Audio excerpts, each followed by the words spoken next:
John R. Rice says the following on page 18 in his book entitled, Dr. Rice, Here is My Question. Quote, the Bible teaches that hell is hotter for some people than for others. In Revelations 20, 12 to 13, we are told that the unsaved dead will be judged according to their works. Judgment will be on the basis of what men deserve. People will go to hell because they deserve to go. Some have a worse hell because they deserve a worse hell. This teaching that hell will be more bearable for some than others is found elsewhere in the Bible also. Hell will certainly be hotter for some than for others, unquote. Later on page 302 in the same book, he says, quote, in hell there will be different weights of punishment for people depending on the degree of their sin, the light which they had, unquote. But how can there be degrees of punishment, as these men say, in hell, in a region, that is hell, in which one will spend an eternity? That's a question that remains puzzling, to say the least. All eternities are of equal duration, and no one has a longer eternity than someone else. Even if someone were to receive far greater pain on a daily basis than someone else, those receiving the lesser amount would never be outdistanced by those receiving the greater suffering. Ultimately, the amount of pain inflicted cannot be unequal, since there is no limit to an eternity. Nevertheless, despite all the problems accompanying the concept of hell, it remains an absolutely indispensable concept in Christianity.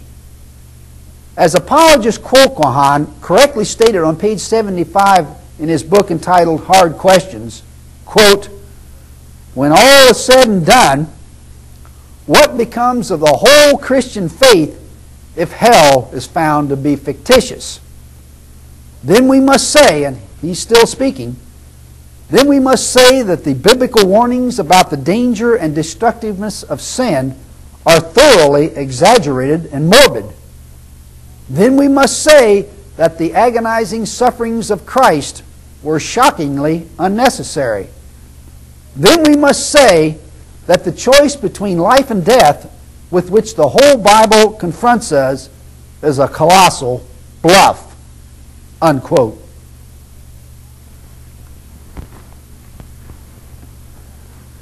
Another monstrous injustice propagated by the Bible lies in the arena of that which is generally known as male chauvinism or sexism. One need only read the Bible to see that it is a bastion of male supremacy and female subservience. Verses relegating women to an inferior status abound throughout both the Old and New Testaments. Indeed, the biblical position assigned to women lies somewhere between that of a slave and a domestic household servant.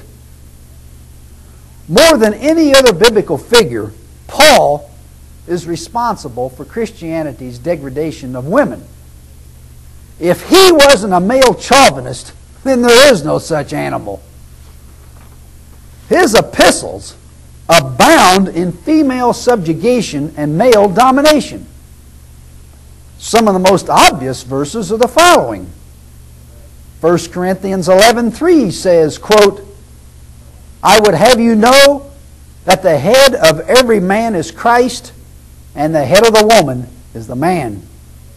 1 Corinthians 11:7-9 says, the woman is the glory of the man. For the man is not of the woman, but the woman of the man. Neither was the man created for the woman, but the woman for the man, unquote. Ephesians 5:22-24 says, wives, submit yourselves to your husbands as to the Lord. For the husband is the head of the wife, even as Christ is the head of the church. As the church is subject to Christ, so let the wives be to their own husbands in everything, unquote. Colossians 3:18 says, "Wives, submit yourselves to your husbands as it is fit in the Lord," unquote. And Romans 7:2 says, "The woman who has a husband is bound by the law to her husband as long as he lives," unquote. Paul's not the only New Testament character reeking with male chauvinism. Peter says in 1 Peter 3:1, "Likewise ye wives, be in subjection to your husbands." On page 34 in a book entitled A Christian Handbook for Defending the Faith, apologist Robert Morey conceded the importance attached to male supremacy by biblical Christianity by saying, quote, "Adam was the head of the family and Eve was submissive to his headship. This structure is what ought to be in every marriage.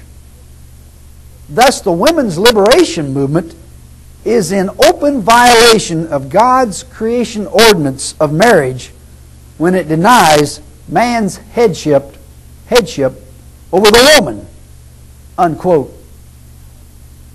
Following in lockstep with Morey, on page 241 in the book entitled The Bible Has the Answer, apologists Morris and Clark say, quote, "The wife has no less important or exalted